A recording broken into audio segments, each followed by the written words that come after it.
నంద్యాల జిల్లా స్థానిక జిల్లా పరిషత్ బాలికల ఉన్నత పాఠశాలలో ముగ్గురు విద్యార్థినులు అస్వస్థతకు గురయ్యారు.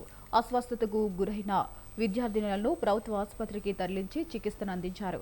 కాగా ఈ ఘటనపై పోలీసులు కేసు నమోదు చేసుకుని అధ్యాపకులను, ఎంఈఓలను ఆరా తీశారు. కాగా ఎంఈఓపై సిఐ దురుసుగా ప్రవర్తించడంతో అధ్యాపకులు అవాక్కయ్యారు.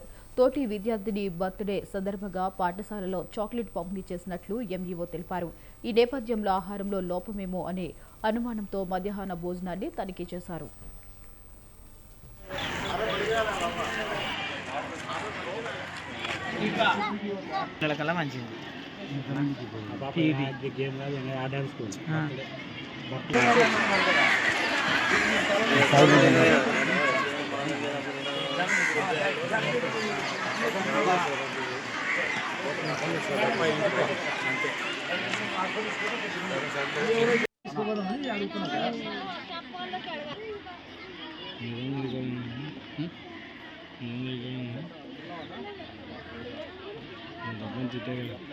కూర్చోబెట్టి అడుగు నువ్వు